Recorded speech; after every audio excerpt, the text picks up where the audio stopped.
샬롬, 초인류 정상국가 26번째 제9장 인간의 존엄성을 위한 나라, 평등과 자유, 그리고 공정. 새로운 시대 정신, 인간의 존엄성을 지키는 나라로. 지난 1년 동안 많은 생각을 해왔다. 우리나라의 새로운 시대 정신은 무엇인가? 어떻게 하면 현재 편이 갈린 국민들이 위로받고 화해할 수 있을까? 그렇게 하기 위해 국민들과 함께 이룰 수 있는 통합된 목표와 가치가 무엇일까? 곰곰이 생각해보면 우리나라는 지금처럼 좌우로 전 국민이 나뉘어 싸우고만 있지 않았다. 해방 전에는 나라의 독립을 위해 3.1 운동으로 한마음이 되었고 결국 독립을 이루어냈다. 독립 후에는 전 국민이 가난했고 보릿고개가 남아있어 말 그대로 한 끼를 때우기가 힘든 집도 많았다. 그러나 결국 우리는 다른 나라들이 하나도 이룩하기 어려운 경제성장과 민주주의를 단기간에 이루어냈다. 위대한 국민이 단합하여 만들어낸 대한민국의 눈부신 저력이다. 얼마 전 영국에서 정책을 공부한 청년을 만났다. 그 청년에 따르면 옥스퍼드 공공정책 대학원에서 한국의 민주주의의 사례를 전 세계 모범으로 삼고 학생들에게 가르치고 있다는 것이다. 한국의 민주주의의 과정을 분석한 케이스 스터디를 가지고 100여 개 개국에서 온 학생들과 치열하게 토론했다고 한다. 그 과정에서 그 청년은 한국인으로서 한국의 민주주의에 대해 동기들에게 많은 관심과 질문을 받았고 많은 학생에게 한국의 민주주의에 대한 설명을 해주었다고 한다. 그만큼 우리나라의 민주주의는 다른 나라들이 본받고 싶어하는 모델이다. 경제 성장 또한 마찬가지이다. 이처럼 우리는 역사 속에서 시대 정신이었던 경제 성장과 민주주의를 이루기 위해 하나로 힘을 모을 수 있었다. 그것은 그 시대에 이루어야 할 국가적 사명이었기 때문이다. 그러나 현재 대한민국은 리더십의 부재로 국민들이 분열되고 힘이 분산되고 있다. 리더라면 시대 정신을 국민들에게 제시하고 공감하며 또 함께 이룰 수 있어야 한다. 그렇다면 앞으로의 시대 정신은 과연 무엇일까? 우리가 진정 선진국으로 도달하기 위한 다음 시대 정신은 바로 인간의 존엄성이라고 생각한다. 1. 인간의 존엄성, 새로운 시대적 사명으로.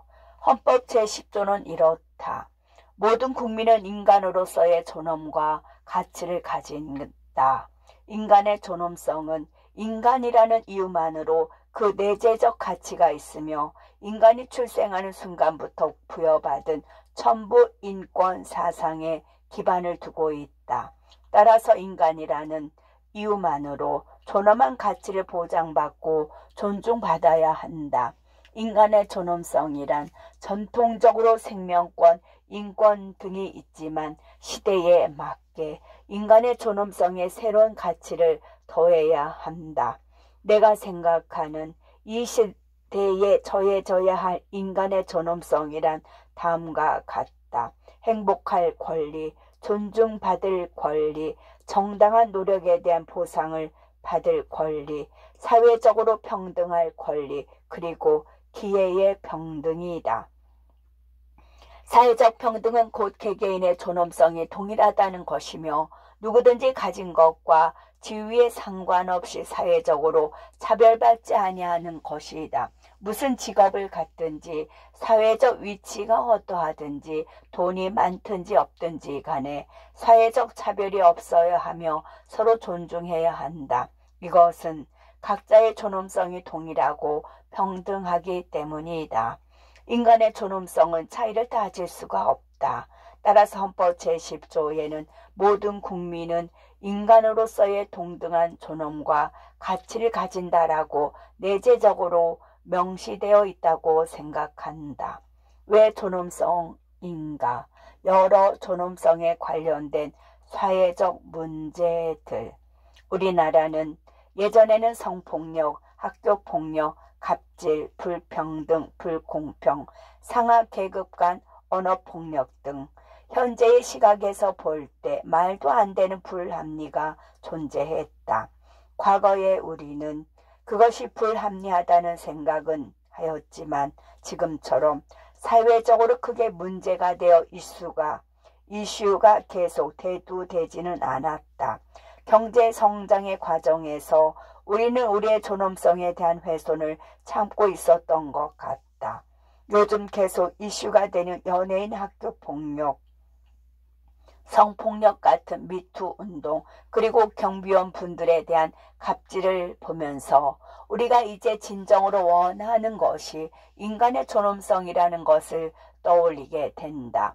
약자와 강자의 존엄성은 동일하다. 덴마크에서 유학한 어느 청년에 따르면 덴마크 친구들이 마라톤 행사에서 덴마크 왕자를 만났는데 우리나라처럼 깎듯이 존대하지는 않는다는 것이었다. 같은 존엄성을 가진 인간으로 대하겠다는 것이다. 또 그 한국 청년은 덴마크 교수 앞에서 두 손을 모으고 경청하는 모습을 보여주었는데 그 모습을 보고 덴마크 친구들이 깜짝 놀랐다고 한다. 특히 그런 계급적 모습을 보이는 것은 교수와 학생의 대등한 문화를 망치고 다른 학생들에게 좋지 않은 영향을 미친다고 조언받았다고 한다. 이후 그 청년은 한국의 계급 문화에 대해서 많은 생각과 고민에 잠겼다고 한다. 우리나라의 갑과 을의 계급 사회가 지속된다면 결국 갑질, 언어폭력, 성추행 등 인간의 존엄성과 관련된 문제가 지속해서 생길 수밖에 없다. 또한 기업은 수직 관계에 매몰되어 창의성을 발휘하지 못할 것이며 결국 국가적으로는 혁신과 창조가 일어나지 않아 국제사회의 기술적, 제도적 변화에서 뒤처질 수밖에 없다. 또한 청년 및 아이들과 관련된 주요 문제로서 직업에는 귀천이 없다라고 하지만 우리는 아직 직업에 따라 개개인의 존엄성을 다르게 보고 있다. 그래서 아이들이 사회에서 선호하기는 하지만 사회적으로 평판이 낮은 직업을 선택하려고 할 때 많은 경우 부모님의 반대에 부딪혀 포기하는 것을 보아왔다. 이는 아이들이 각자의 재능과 선호에 따라 꿈을 펼칠 기회를 어른들이 방해하는 것이다. 몇 년 전에 한 고등학생을 만났다. 그 친구는 미용을 좋아해 메이크업 아티스트를 꿈꾸고 관련 대회에서 수상하는 등 미래를 착실히 준비하던 학생이었다. 그런데 당시 부모님의 반대가 심해 관련 고등학교 진학을 포기했고 그 친구 마음속 상처로 남았다고 한다. 나는 그 학생을 보면서 우리나라의 세대 간 뿌리 깊은 인식 차이가 있다는 것과 그것이 우리 사회의 발전을 가로막는다는 것을 다시금 깨닫게 되었다. 따라서 우리가 할 일은 어떠한 직업을 갖든지 차별을 받지 않게끔 만드는 것이다. 사실 메이크업 아티스트는 젊은이들에게는 멋진 직업이 아닌가. 어떠한 직업을 갖든지 그 사람의 존엄성은 동일하게 존중되어야 한다. 모든 직업에는 귀천이 없어야 한다. 그래야 많은 청년들이 진정 자신이 하고 싶은 일을 할 수 있을 것이다. 이건 비단 어린 학생과 청년들에게만 적용되지 않는다. 요즘 대기업, 공공기업에서 은퇴한 분들 또한 은퇴 후 소득을 위해 경비원으로 취업하는 경우가 많이 있다. 지금까지 그분들이 갑이었을 때는 아파트 경비원에 대한 갑질 문제는 타인의 문제였다. 그러나 누구라도 을이 될 수 있는 시대이며 을의 을이라고 치부되었던 것들은 삶을 영위하기 위해 누군가는 감당해야 하는 일임을 명심해야 한다. 아직도 뉴스에는 경비원에 대한 아파트 주민들의 갑질 소식이 많이 들려온다. 영원히 높은 사람도 없고 영원히 낮은 사람도 없다. 높으면 낮게 되고 낮으면 높게 될 수 있는 것이 세상의 이치이다. 한 사람의 인생에서 그는 강자가 되기도 하고 한순간에 약자가 되기도 한다. 따라서 우리는 다시 한번 인간 존엄성에 대해 성찰하며 우리 스스로 존중하는 사회, 차별하지 않는 사회를 만들어 가야 한다. 나 또한 그런 사회를 만들기 위해 열심히 노력할 것이다. 두 번째, 인간 존엄성의 토대 위에서 복지를 상상해 보다. 인간의 존엄성은 동일하기 때문에 보편적으로 우리는 인간으로서의 존엄과 가치를 보장해 주어야 한다. 나는 지키다 라는 보수의 이념과 인간의 존엄성을 합하여 우파의 복지 철학을 재정의해야 한다고 생각한다. 복지는 세계적으로도 거스를 수 없는 시대적 사명이다. 예전에는 10%의 사람들이 90%의 부를 가지고 있다고 생각했지만 요즘에는 1% 아니 0.1%가 90%의 부를 가지고 있는 시대로 변하고 있기 때문이다. 지금까지 특히 우파에 대한 편견은 다음과 같다. 자유주의 사상을 토대로 정부의 개입을 지향하고 개인의 빈부격차는 필연적인 경쟁의 산물이라고 많은 이들이 믿어왔다. 하지만 자유와 방임은 구분해야 한다. 문제가 있는데 아무것도 하지 않는 것은 자유가 아니라 방임이다. 자유시장 경제가 중요하나 우리는 그것의 긍정적인 면만을 맹신하면 안 된다. 자유시장 경제 속에서는 경쟁에 밀린 사람들과 약자들이 발생하게 되고 경쟁의 출발선이 동일하지 않음은 모두가 알고 있다. 따라서 자유시장 경제 체제로 인해 발생하는 경제적 약자를 먼저 배려해야 한다. 자유시장 경제 체제에 의인은 약자를 보듬고 그들과 동행할 때 비로소 빛을 발하기 때문이다. 특히 코로나 시대를 겪으며 중상층까지도 삶의 터전이 무너지면서 사회 경제적 약자가 되어가고 있다. 이들의 삶과 시장을 지지하고 규제하기 위한 정책이 필요함은 자명하다.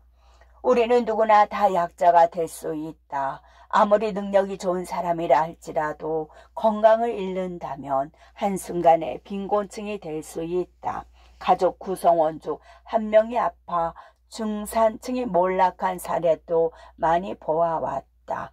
또한 아무리 잘 나가는 회사와 사회의 책임자라 할지라도 망하는 것은 한순간이다.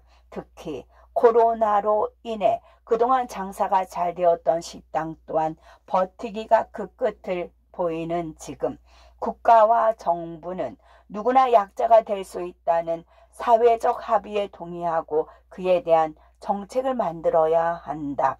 여기서 나는 맹목적인 보편 복지를 주장하는 것과는 결을 달리한다. 단순히 욕구에 의한 무분별한 1차원적 복지가 아닌 보다 더 본질적으로 인간으로서의 존엄성을 지킬 수 있는 복지를 이루어야만 한다는 것이다. 이것은 맞춤형 복지이며 인간으로서 아이들과 청년 그리고 노인분들이 하루에 영양이 풍부한 새끼를 먹을 권리, 쾌적한 주거 환경에서 살 권리, 남들과 동일한 질 좋은 교육을 받을 권리, 양질의 의료 서비스를 받을 수 있는 권리, 실업자가 되어도 또는 사업에 실패하였더라도 최소한 인간 존엄적인 삶을 누릴 수 있는 권리 등을 포함한다.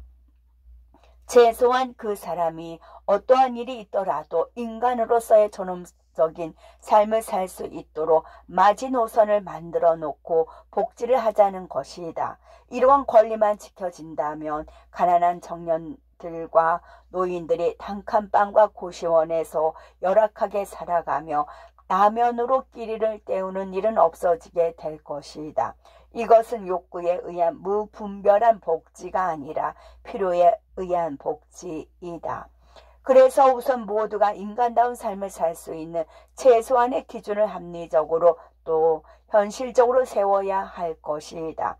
현실적으로 볼 때 모두 동일한 복지 혜택을 받을 수는 없으며 그럴 필요도 없다. 한정된 자원 속에서 우리는 맞춤형 복지를 실천해야 한다.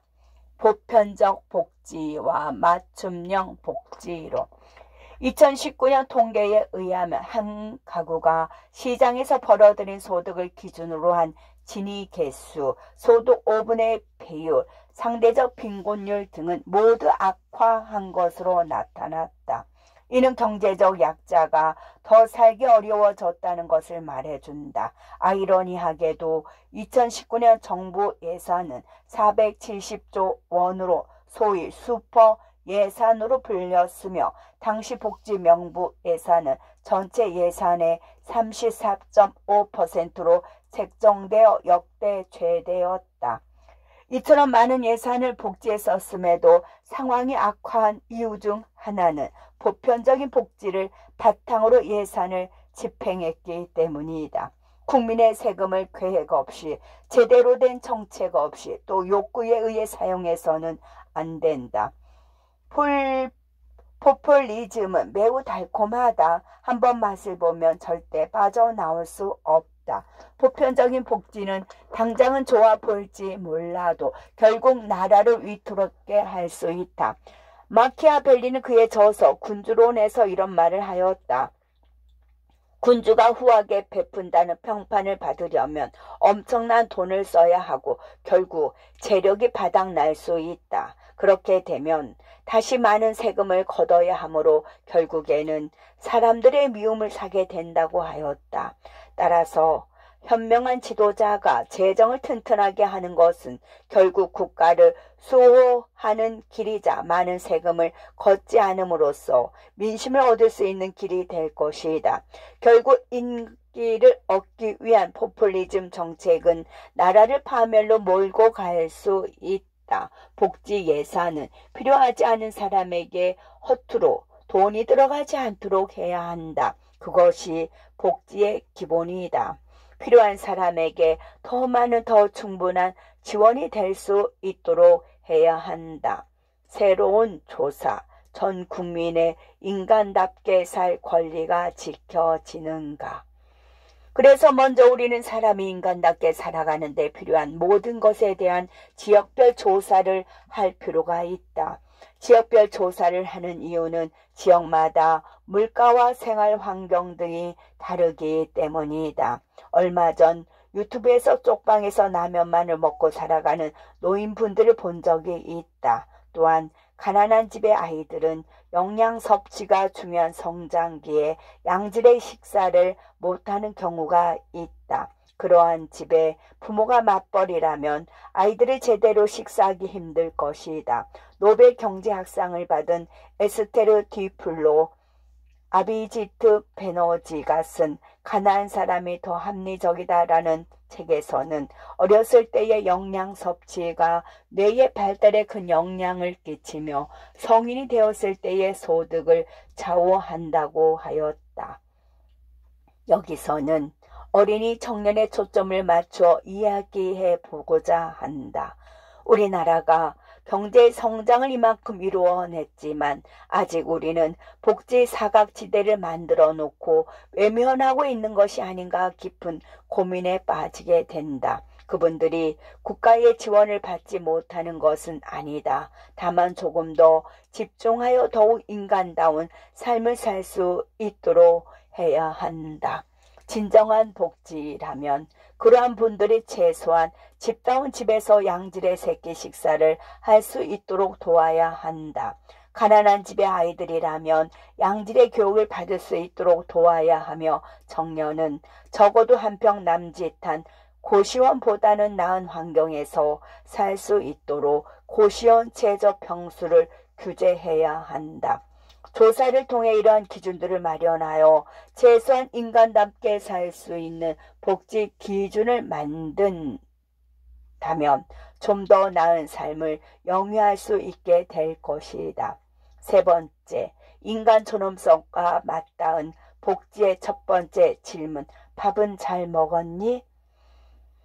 최소한의 인간적인 삶을 살 수 있는 기준을 만들게 된다면 모든 국민이 기본 수준의 생활을 유지할 수 있게 된다. 시작은 당연해 보이지만 정작 내막을 들여다보면 간단하지 않은 문제로부터 시작해 볼 수 있다. 복지의 출발은 밥이다. 유독 우리나라는 다른 사람들과 인사를 함에 있어 밥 얘기를 많이 한다. 밥은 잘 먹었니? 는 단순히 식사 여부를 묻는 것을 떠나 건강과 근황 그리고 평소 삶의 질 등 모든 것을 포괄한다.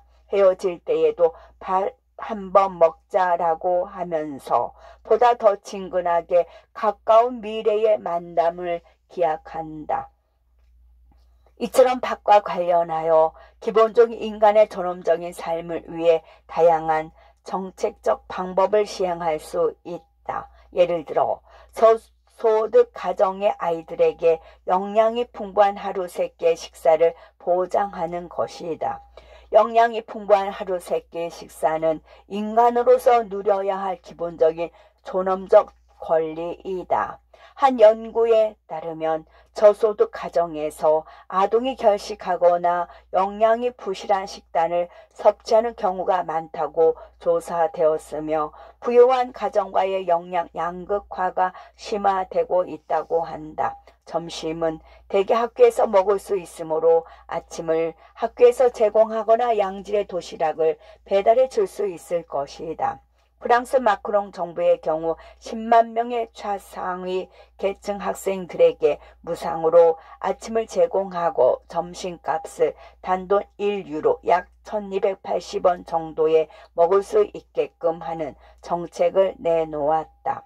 정부는 아침을 든든히 먹고 온 학생과 그렇지 않은 학생들 간의 학습 능력의 차이가 있고 가난한 학생일수록 아침 식사를 제대로 하지 못할 가능성이 있다면서 이러한 정책의 배경에 관해 설명하였다. 마크롱 대통령 또한 무상으로 제공되는 아침 식사와 1유로 점심은 아이들의 존엄적 권리라는 것을 밝혔다. 가까운 일본의 경우에도 아침을 제공하는 초등학교가 늘고 있다고 한다. 한 끼 가격은 약 200엔, 약 2,000원 정도로 오사카에서 150엔을 보조해 주고 학생이 내는 돈은 50엔, 약 500원이다. 히로시마현은 무상으로 아침을 학생들에게 제공하고 있다. 일본의 경우 저소득층 아이 중에 맞벌이로 인해 아침을 제대로 못 먹는 아이들이 많아지자 정부에서 지원을 시작한 것이다. 히로시마현은 사전 연구를 통해 현의 저소득층 아이들이 아침을 제대로 먹지 못하는 상황에서 그들의 학습 성취도 또한 뒤떨어지는 경향을 발견하였다. 일본의 2018년 전국 학력 조사 결과 아침을 매일 먹는 학생과 그렇지 않은 학생들의 국어와 산수 성적을 비교했을 때 15%의 차이가 나는 것을 발견하였다. 실제로 국내외의 많은 논문도 아침 결식이 학업 수행에 많은 영향을 미치고 있다는 것을 보여주고 있다. 양질의 식사는 청년들의 삶에도 중요하다. 뉴스를 보니 코로나로 인해 많은 청년이 끼니를 거르거나 편의점에서 라면과 삼각김밥을 사 먹는 등 제대로 된 식사를 하지 못하고 있다고 한다. 대학생들 또한 공부하면서 아르바이트를 병행하는 것에는 분명 한계가 있고 요즘 같은 코로나로 인해 불경기에는 아르바이트 자리 또한 구하기가 힘이 든다. 많은 청년과 만나면서 대화를 하고 있지만 주거 문제와 더불어 식사 문제가 청년들에게는 삶의 중요한 문제였다. 서울만 하더라도 한 끼 식사비가 9,000원 가까이 된다. 돈을 버는 어른들도 부담스러운 가격인데 청년들이야 오죽 부담스러울까 마음이 아프다. 청년들에게 최소한의 양질의 식사를 보장하기 위해 프랑스의 정책을 살펴볼 필요가 있다. 프랑스의 경우 학생조합 개념의 학생복지기구로서 교육부 산하기관인 대학생 후생복지센터가 운행하는 학생식당이 있다. 이 학생식당은 무료는 아니지만 정부 학교들의 보조를 받고 있기에 일반 식당의 3분의 1 가격으로 학생이면 누구나 이곳에서 식사할 수 있다. 학교는 특히 기숙사비, 행사비 등에서 얻은 이익으로 이 학생식당을 지원한다. 특이한 점은 대학 가까운 곳뿐만 아니라 파리 같은 경우 도심 한가운데서도 이 학생식당들이 자리 잡고 있다는 것이며 학생이라면 누구나 소속에 상관없이 식사할 수가 있다. 한 학생식당에 다양한 학교 출신의 학생들이 이용할 수 있다. 프랑스에서 유학한 청년에 따르면 프랑스의 일반 식당의 식비가 한화 15,000원 정도로 매우 비싼데 이런 학생 식당을 이용하면 5,000원 정도의 양질의 식사를 할 수 있다고 한다. 학생 식당의 메뉴는 뷔페식으로 되어 있고 샐러드 등 에피타이저, 메인, 케이크, 과일 등 후식까지 다양한 음식들이 준비되어 있다고 한다. 프랑스 정부는 학생들에게 양질의 하루 세 끼를 섭취할 인간적인 권리를 기본적으로 보장하고 있다.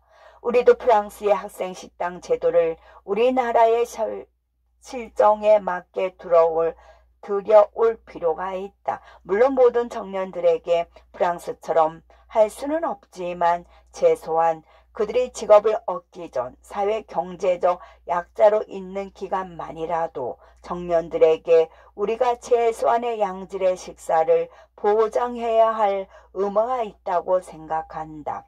일단 정부 기관이 대학 그리고 각 지역의 지자체와 학생 복지를 위한 컨소시엄을 만들어 각 지역의 학생들의 접근성이 좋은 곳에 학생 식당들을 만들고 정부, 대학, 지자체에서 일정 비율로 돈을 내면 될 것이다. 민간 기업 또한 사회공헌 차원에서 지원할 수 있도록 독려해야 한다. 출신 학교에 상관없이 이용 가능한 학교 식당을 강남과 종로 도심 한복판에 만드는 것이다. 물론 선별 방안을 두어 표면적으로는 모든 학생이 이용할 수 있대. 저소득층 학생들이 밖으로 드러나지 않고 소득에 따라 가격을 차감받을 수 있다면 좋을 것이다. 네 번째, 인간 존엄성과 맞닿은 복지의 두 번째 질문. 잠은 잘 잤니?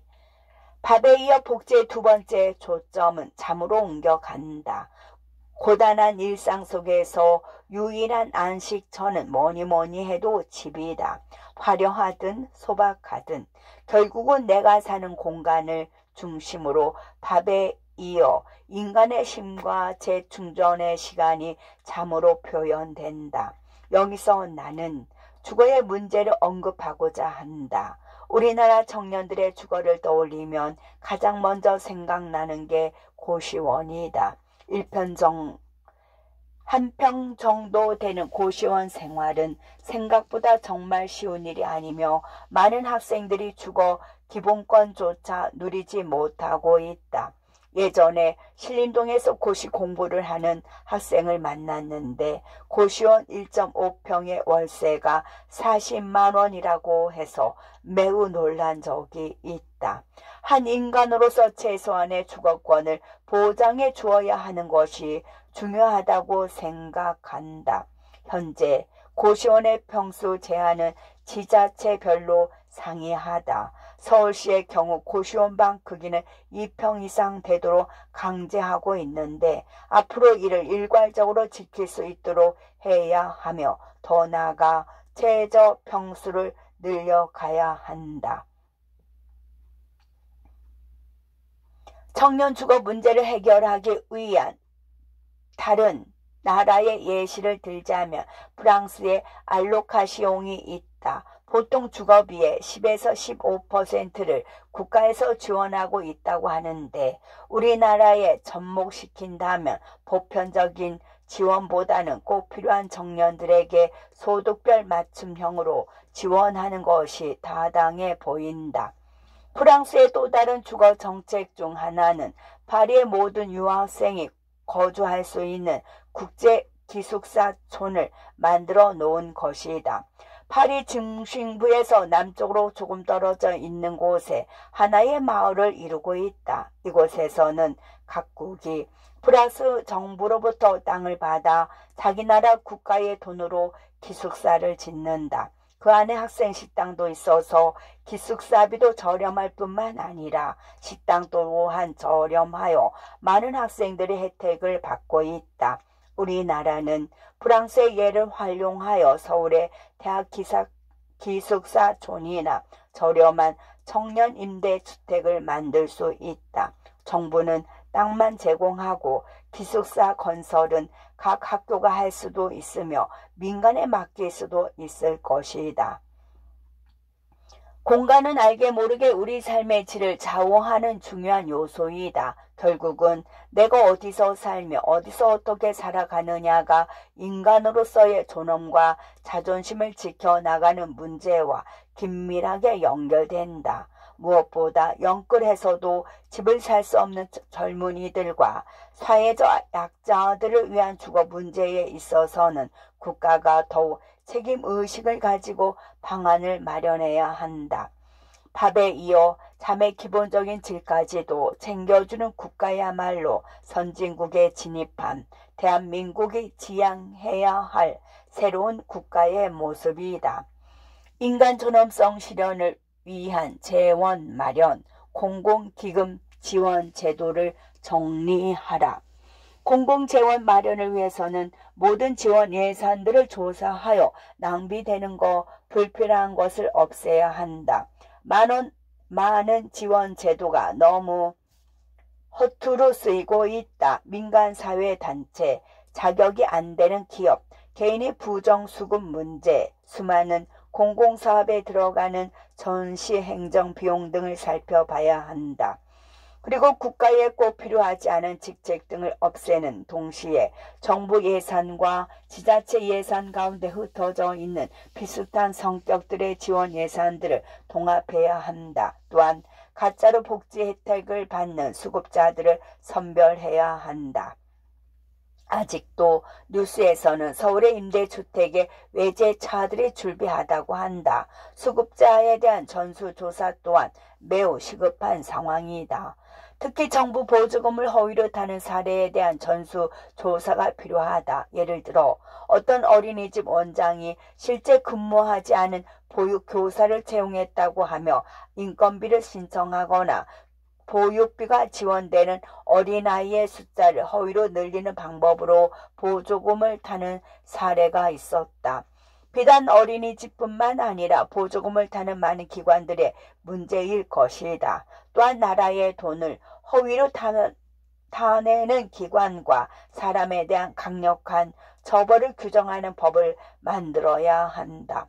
좋은 취지로 시행되는 정부 지원책이 본래 목적과는 전혀 다른 용도로 쓰이는 것은 없는지 더욱 철저히 점검할 필요가 있다. 가끔 뉴스를 통해 눈먼 돈을 부정한 방법으로 가로채는 사례들을 볼 수가 있다. 국가가 제대로 된 위기의식 없이 방치해 놓을 경우 정부의 선한 의지와는 상관없이 불순하게 접근하여 지원금을 타가는 얌체족들의 배만 불리는 일이 생기게 된다.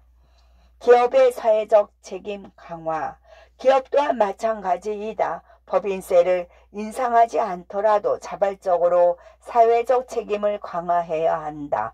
단순한 기업의 사회적 책임을 넘어 지역사회의 문제를 해결하기 위해 적극적으로 활동을 해야 한다. 중국의 경우 정부가 주도하는 청년 스타트업 활성화 사업을 돕기 위해 기업들이 자발적으로 창업, 기숙, 학교 같은 시설을 만들어 청년들을 지원하고 있다. 중국의 실리콘밸리로 불리는 중관촌의 유플러스라는 청년 창업 아파트가 있는데 이 건물은 사오미 창업자 레이진이 투자하였다. 이 창업 아파트는 기숙사의 형태로 전국 9개 도시에 22개를 운영하고 있다.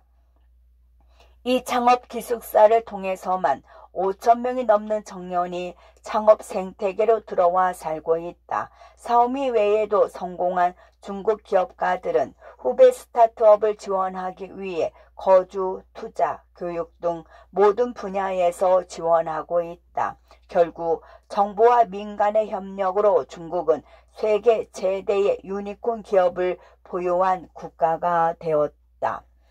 2018년 기준 전 세계의 48%, 205개의 유니콘 기업이 중국에 있다. 우리나라 또한 정부에게만 모든 것을 맡기지 말고 성공한 기업 스스로 사회적 문제를 해결하는 데 동참하고 주도적인 모습을 보여주기를 기대한다. 기업 스스로 적극적으로 활동하여 실업 문제뿐만 아니라 지역사회의 복지 문제 또한 적극적으로 개입할 필요가 있다. 미래 사회에는 정부가 모든 문제를 해결하는 데 한계가 있기 때문이다. 5. 생산적 복지. 인간의 존엄성에 기초하여 설계된 복지 시스템은 사람들이 아무리 실패하더라도 최소한의 인간적인 삶을 살아가도록 지켜줄 수 있어야 하며 이는 강력한 사회 안정망이 될 수 있다. 동시에 일을 할 수 있는 사람들은 다시 일할 수 있도록 지원해야 한다. 취약계층의 재정적 지원 이외에도 그들이 한 인간으로서 당당하게 사회에서 자리매김할 수 있도록 우리는 도와야 한다. 기본적으로 직업이 없다면 취약계층에서 빠져나올 수가 없다. 일할 수 없는 어쩔 수 없는 상황에 놓여 있지 않는 이상 사람들이 일할 수 있게 도와야 한다. 사람은 일을 함으로써 더 나은 삶을 살 수가 있다. 미래를 위해 투자하고 자녀를 교육하며 가정을 이루어 가족과 행복한 미래를 꾸며 나가고 노년이 되어서도 안정적인 삶을 이어나갈 수가 있다. 일을 할 수 있는 것은 한 인간의 존엄한 삶과 이어진다. 그래서 우리는 일을 할 수 있지만 잠시 좌절하여 동기와 희망을 잃는 사람들을 다시 일으켜 세워야 한다. 새로운 시대에 맞게 미래 직업에 필요한 역량과 지식, 기술들을 교육해야 한다. 또한 미래에는 한 회사만 다니거나 한 가지 일만 평생 하는 사람들이 줄어들 것이다. 결국 4차 산업혁명의 소용돌이 속에서 예전의 직업은 사라지고 새로운 직업들이 나타나게 될 것이다. 20년 뒤의 미래에는 우리가 현재 알고 있는 직업의 47%가 사라진다고 한다. 또한 의료기술의 발달로 사람들의 수명이 늘어날 것이기 때문에 60살의 은퇴 후에도 지속해서 일할 수 있는 지식과 기술에 대한 습득이 필요하다. 세계경제포럼에 의하면 21세기 가장 핵심적인 역량은 창의성, 비판적 사고, 문제 해결책, 커뮤니케이션, 협력 등이며 기업 근로자가 갖추어야 할 가장 중요한 역량은 비판적 사고, 복잡한 문제 해결, 사람 관리, 창의력, 감성 지능, 판단 의사결정, 협상, 서비스 지향성, 인지적 유연성이라고 한다. 이러한 것들을 사회정서학습 기술이라고 한다. 따라서 우리는 미래에 필요한 이러한 역량을 교육하는 동시에 실질적인 지식과 기술을 습득해야 한다. 이를 위해 생애 주기별로 20대부터 50, 60대까지 직업 전환이 바로 될 수 있도록 맞춤형으로 교육 프로그램을 계획하고 실행하여야 한다. 내가 아는 한 청년은 부사관으로 군대에 있다가 30대 중반에 제대하게 되었지만 새로운 직업을 찾는 것에 대해 매우 힘들어했다. 40, 50대에 대기업에서 명예퇴직한 사람들 또한 직업 전환에 대해 매우 막막할 것이다. 이들의 대부분이 요식업 등 자영업으로 향하지만 자영업으로 성공하는 사례는 10% 이하로 매우 드물다는 게 현실이다. 60대에 제때 은퇴하였다 하더라도 막막하긴 마찬가지이다. 대부분의 60대는 공감할 것이다. 60대는 한창 일을 할 수 있는 에너지가 있고 의욕도 있는 나이이다. 아무리 은퇴를 했다 하더라도 아직 10년 더 일할 수 있는 나이이고 소득이 없으면 100세 시대에 노후가 불안하기 때문에 60대 은퇴자에게 맞는 직업 전환 교육 또한 매우 필요한 실정이다. 하지만 현재 국가 직업 전환 교육에는 60대가 참여하기 힘들다. 주변의 몇몇 60대 시민들이 직업교육을 받기 위해 고용복지센터를 찾아갔지만 60대에 직업교육을 받기 힘들다는 답변을 들었다고 한다. 지역대학을 활용한 평생 직업교육 시스템 구축. 그렇다면 생애주기 맞춤형 직업전환교육은 어떻게 이루어져야 할까? 대학들을 활용할 수 있다. 현재 지역별로 인구 감소, 고령화 등으로 인해 존폐의 기로에 선 대학들이 늘어나고 있다. 2021년 현재 대학 입학 가능한 학생 수는 41만 4천 명으로 대학 입학 정원 49만 2천 명보다 7만 8천 명 적다. 문제는 앞으로 더 심해진다는 것이다. 20년 후인 2040년에는 현재 절반이 28만 명 정도의 인원만이 대학에 가게 된다고 한다. 그러므로 존폐의 기로에 서 있는 대학은 직업 전문교육학교로 전환하는 것도 고려해야 한다. 디지털 시대, 4차 산업혁명 시대에는 새롭게 익혀야 할 많은 지식들이 넘쳐날 뿐만 아니라 사람이 일평생에 걸쳐 몇 차례나 직업이 바뀔 수 있으므로 모든 연령층에 대한 직업 전환 교육 및 교양 교육이 평생 가능하도록 활성화해야 한다. 앞서 수월성 교육을 강화하자는 얘기를 한 바 있는데 이와 더불어 지역 대학교를 평생 직업교육 학교로 전환해 미래에 필요한 양질의 교육과 실습 기회를 제공하도록 하는 것이 필요하다. 온라인 교육 플랫폼을 활용하여 직업인들이 온라인으로 언제 어디서든 수강할 수 있도록 하며 주말에 지역 대학교의 평생 직업 교육학교에 가서 실습을 받을 수 있도록 시스템 구축하는 것이다. 충분한 교육과 실습을 마치면 국가에서 인정하는 자격증을 주고 기업에 매칭해 주는 취업 컨설팅까지 해준다면 많은 사람이 직업 전환 문제에 있어서 혜택을 받을 수 있을 것이다. 일할 수 있는 자유, 양질의 일자리. 생애 주기별 맞춤형 직업교육 시스템을 구축하여 양질의 노동 공급을 할 수 있음에도 불구하고 양질의 일자리가 없다면 우리는 일할 수 있는 자유를 누릴 수 없다. 2017년 현 정부가 출범하고 제1호 업무 지시로 일자리 위원회가 만들어질 때 기대가 많았다. 청년들을 비롯한 우리 국민들이 일할 자리를 만드는 것을 제1순위로 여기는 대통령이라고 생각하면서 정말 잘하는 일이라고 생각하며 응원했다. 최근 통계청에 발표한 2020년 사회조사에서 국민들은 우리 사회의 가장 큰 불안 요인으로 신종질병 그리고 경제적 위험을 꼽았다. 현재 가장 불안을 느끼는 요인이 경제적 위험이라는 것은 일할 곳이 없다는 것과도 일맥상통한다. 지난 4년 동안 도대체 무슨 일이 있었던 것일까? 현재 대한민국은 고용 쇼크라는 말을 넘어 고용이 증발하고 있는 상황이다. 통계청에 따르면 청년 체감 실업률은 2020년 9월 기준 25.4%를 기록하고 있다. 졸업 후 취업하지 못한 청년은 2020년 5월 기준 역대 최다인 166만 명을 기록했고 국내 대기업의 4곳 중 3곳은 신규 채용을 꺼리거나 계획하지 않고 있다고 한다. 청년 4명 중 1명은 실업자가 되어 살아가고 있는 것이다. 한국 경제의 허리라고 할 수 있는 40대의 일자리는 5만 개가 줄었고 2009년 이후 처음으로 고용률도 하락했다.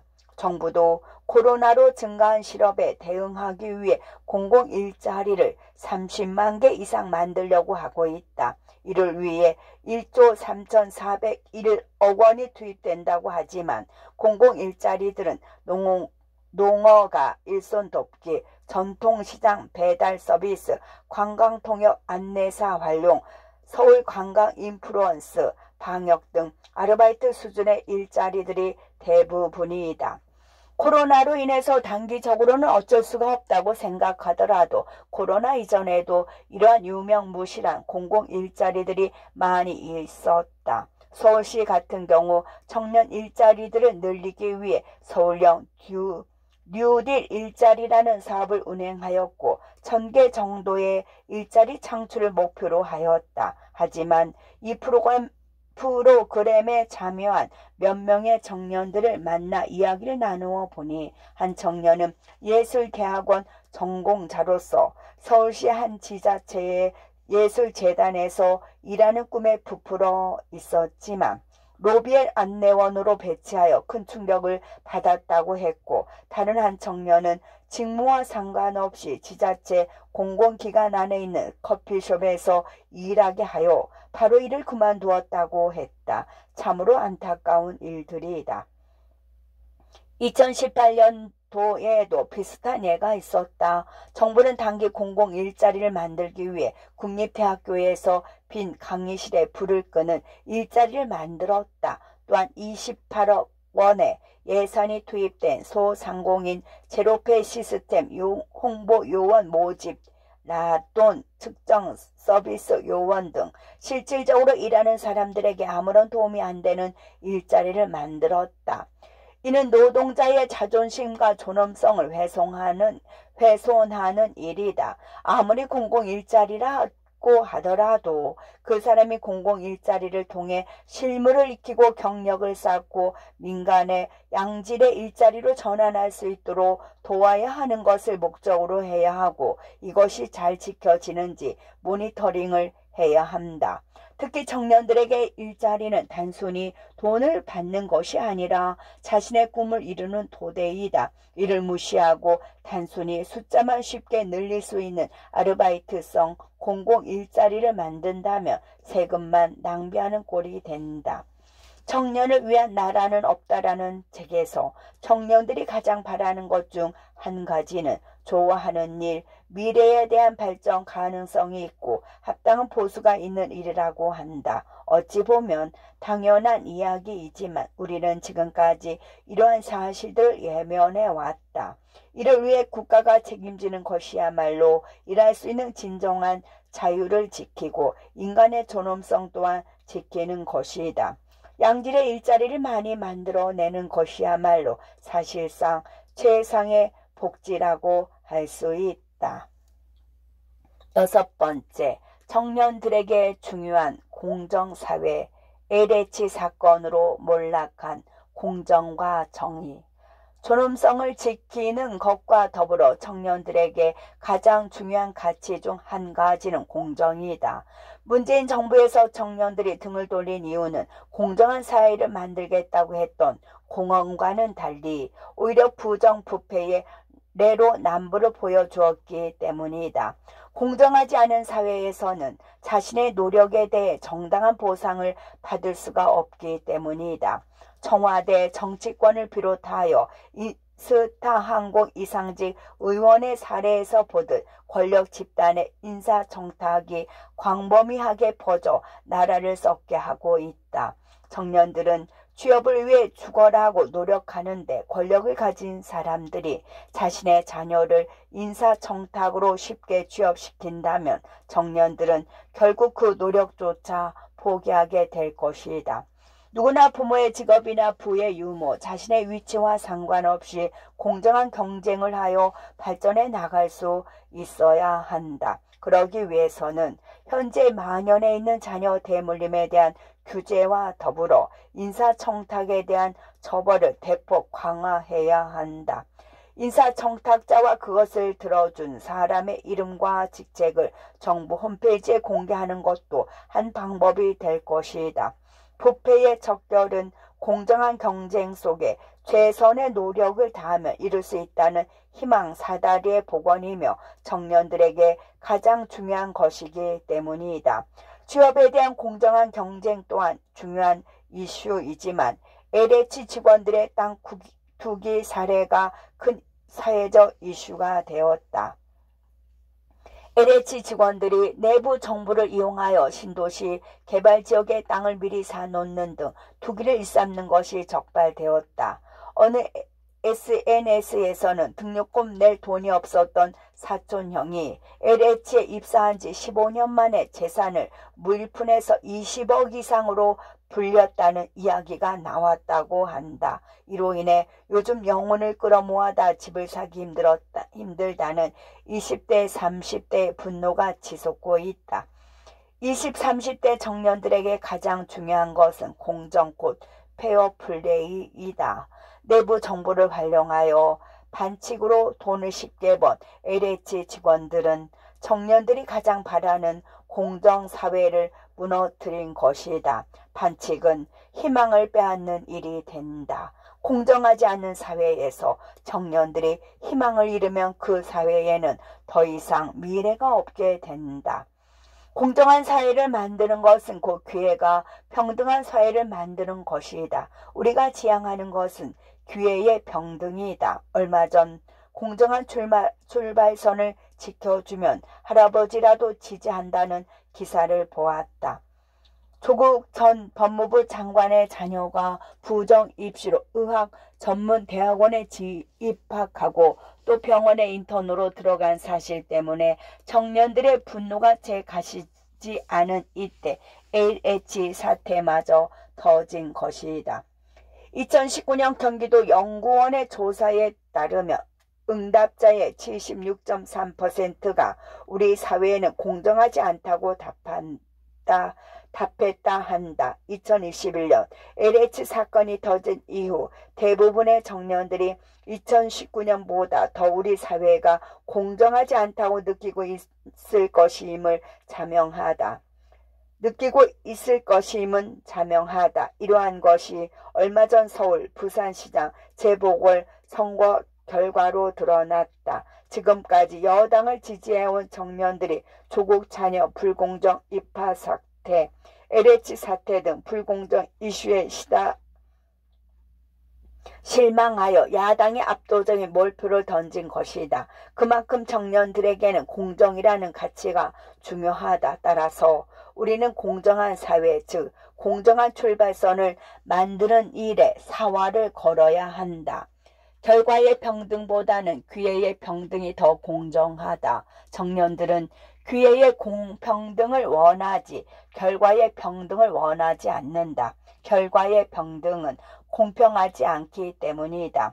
문재인 정부는 결과적 평등을 내세우는 실수를 하였다. 공정한 사회를 만들어 누구나 동일한 조건으로 노력하게 하여 공정한 시험을 보고 들어가야 할 공공기관에서 어느 날 갑자기 비정규적이 정규직으로 전환되면서 정규적 입사를 위해 오랜 기간 준비했던 수많은 청년들의 노력이 한순간에 물거품이 되고 말았다.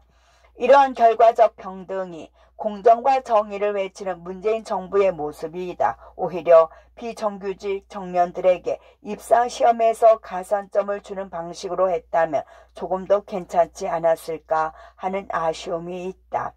공정한 사회를 만들기 위해 먼저 사회적 합의를 통한 공정한 룰을 만들 필요가 있다. 공정에 대한 개념 설립과 함께 사라진 절차적 공정 시스템 등을 다시 확고하게 만들 필요가 있는 것이다.